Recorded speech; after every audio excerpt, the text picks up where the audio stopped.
আসসালামু আলাইকুম। গোটাল কোরআনে আল্লাহ শব্দটা, আল্লাহ এই শব্দটা আছে 2698 বার। অনেকের মাথায় প্রশ্ন হবে যে ঠিক 2698 বারে আল্লাহ কেন এই শব্দটা উল্লেখ করলেন? এইটার ব্যাখ্যা বুঝতে গেলে আমাদের কোরআনের যে কোড সেটা সম্বন্ধে জানতে হবে। কোরআনের কোড কত এটা আল্লাহ 74 নম্বর সূরাতে স্পষ্ট করে বলছে, 30 নম্বর আয়াতে। সেটা হচ্ছে 19, সবার উপরে আছে 19। কিরকম একটা ইন্টারেস্টিং জিনিস দেখি, প্রত্যেকটা সূরা শুধু বিসমিল্লাহির রহমানির রহিম আছে না? বিসমিল্লাহির রহমানির রহিমের মধ্যে 19টা হরফ আছে, মানে 19টা বর্ণ আছে। এবং খুব মজার ব্যাপার, এই যে 19 এইটা দিয়ে কোরআনের টোটাল যে সূরার নাম্বার 114, সেটাই কিন্তু ভাগ যাবে 6 19 114। এবং প্রত্যেকটা সূরার শুরুতে বিসমিল্লাহির রহমানির রহিম থাকে, কিন্তু আমরা জানি একটা সূরাতে নাই, সূরা তওবায়। তো অনেকের মাথায় প্রশ্ন, কি এটা কি ভুল করে হয়েছে নাকি? নো, আল্লাহ খুব ম্যাজিক্যাল একটা জিনিস মিলাতে চান। সেটা কি? 27 নম্বর একটা সূরা আছে, সূরা আন-নমল। ওইখানে বিলকিস নামে একজন রানী আছে, তার কাছে সুলাইমান আলাইহিস সালাম একটা চিঠি লিখছেন। এবং আমরা যেমন চিঠির শুরুতে কি করি যে অন্যকে হচ্ছে অভিবাদন জানাই, তা উনি নবী, তো উনি যখন চিঠি লিখছেন উনি কিন্তু আল্লাহর নাম স্মরণ করছেন। এবং স্মরণ করার বুদ্ধিটা কি? বিসমিল্লাহির রহমানির রহিম। তার মানে ওই 27 নম্বর সূরার শুরুতে একবার বিসমিল্লাহ, আবার ঠিক চিঠির মাঝখানে একবার বিসমিল্লাহ। এই কারণে টোটাল কোরআনের মধ্যে কিন্তু একটা সূরাতে বিসমিল্লাহ না থাকার কারণে 114 বার হয়েছে। যদি সূরা তওবাতেও বিসমিল্লাহ থাকতো তাহলে টোটাল নাম্বার কিন্তু 115 হইতো, এবং সেটা কিন্তু 19 দিয়ে ভাগ যাইতো না। এবং খুব মজার ব্যাপার, আমি যেটা বলছিলাম যে কোরআনে আল্লাহ শব্দটা আছে 2698 বার, এইটাকে কিন্তু 19 দিয়ে আমি যদি ভাগ করি 142 হয়ে যাবে আনসার। এবং তাই না, কোরআনের মধ্যে টোটাল যে হচ্ছে হরফ বা বর্ণ আছে, তার মানে বর্ণ কয়টা আছে? এটা হচ্ছে 3,23,670। এটা কিন্তু 19 দ্বারা ভাগ যায়। এবং কোরআনের মধ্যে যে এটা হচ্ছে হরফ, বর্ণ পর্যন্ত আল্লাহ ক্যালকুলেশনে গেছে। শব্দ যেটা আছে, শব্দ সেটা হচ্ছে 77,934। এই 77,934 যেটা রয়েছে এইটাও কিন্তু হচ্ছে 19 দ্বারা ভাগ যাবে। এবং ভাগ যাওয়ার পর একটা ভাগফল হবে। এইরকম 19 দিয়ে ভাগ যায়, এরকম যতগুলো জিনিস আছে প্রত্যেকটার যে ভাগফল, এই ভাগফলগুলো যখন যোগ করবো, যোগ করার পরে আবার ওইটাকে 19 দ্বারা ভাগ যদি করি সেটাও মিলে যাবে। মানুষ কিভাবে আল্লাহ বানাইছে এটা নিয়ে কোরআনের মধ্যে আল্লাহ বলছে। এবং আমি খুব অবাক হয়ে গেছি যে এটা আল্লাহ কোন জায়গায় খুব ভালো করে বলা শুরু করলো।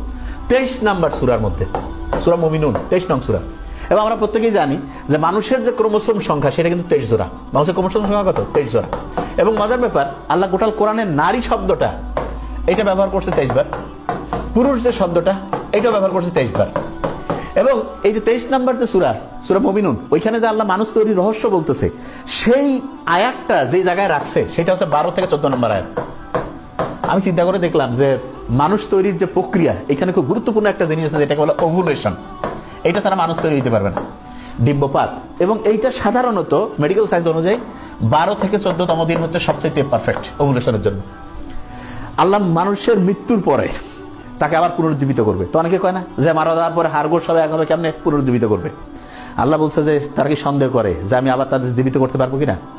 তার আঙ্গুলের ডগা পর্যন্ত আমি পুনর্বিন্যস্ত করতে পারি। এবং এই আঙ্গুলের ডগা পর্যন্ত, আঙ্গুলের ফিঙ্গারপ্রিন্ট, এইটা আল্লাহ কোরআনের মধ্যে যেই জায়গায়, এটা সম্ভবত সূরা কিয়ামার 75 নম্বর সূরা 3-4 নম্বর আয়াতে রয়েছে, তার নামে ঠিক 4 নম্বর আয়াতে ফিঙ্গারপ্রিন্ট। এটা গোটাল কোরআনটাকে যদি শুরু থেকে পড়তে থাকে, একদম শুরু থেকে, তাহলে ঠিক যেই পজিশনে ফিঙ্গারপ্রিন্টের আয়াতটা আল্লাহ দিয়েছেন সেটা হচ্ছে 5555।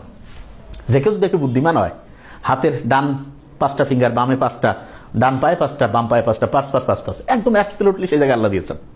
এরপরে আমরা যে কোরআনের দ্বিতীয় যে সূরা আছে, সূরা বাকারা, সেখানে গোটাল মানুষজনের কিরকম জীবনটা কিভাবে চলবে সেটা নিয়ে আল্লাহ গাইডলাইন দিচ্ছে।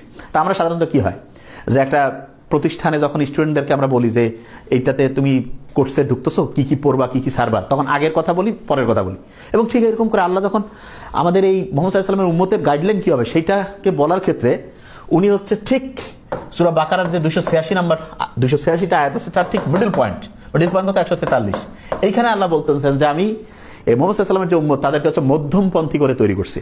এবং 143-এর ঠিক আগের সব জায়গায় আল্লাহ হচ্ছে যে ওই যে ওটাকে বলে বনি ইসরায়েলের যে হচ্ছে জীবন দশা তারা যা যা করছে সেগুলো নিয়ে বলছেন। আর এরপরে উম্মতের মুহাম্মদ সাল্লাল্লাহু আলাইহি ওয়াসাল্লামের যারা উম্মত তাদের হচ্ছে লাইফস্টাইলটা কেমন হবে সেইটার গাইডলাইন দিয়েছেন।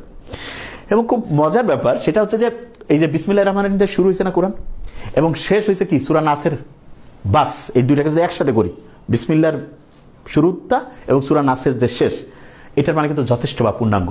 এবং কোরআনে আল্লাহ বলছে যে কোরআনের মানে হচ্ছে যে স্পষ্ট করে বলে দিয়েছে যে জাহান্নাম যে আছে, জাহান্নামের যে হচ্ছে যে পাহারাদার হবে 19, তো এই সংখ্যাটা যারা অবিশ্বাসী হবে, আল্লাহ পরের আয়াতে বলছে, এটা তাদের জন্য হচ্ছে যে তাদের সন্দেহকে আরো বাড়াই দিবে যে জাহান্নাম কত বিশাল, কিন্তু এটা মাত্র 19 জন পাহারা কেমনে দিবে। কিন্তু যারা বিশ্বাসী তাদের বিশ্বাসকে এটা আরো দৃঢ় করবে। তার মানে আল্লাহ যে কোরআন নাজিল করছেন এবং প্রথম থেকে যে চ্যালেঞ্জ দিয়েছে যে এর মতো একটা সূরা বানাও, এর মতো একটা আয়াত বানাও, এখন পর্যন্ত কেউ পারেনি, এবং এটা অবশ্যই একটা ঐশী গ্রন্থ। Thank you so much. আসসালামু আলাইকুম।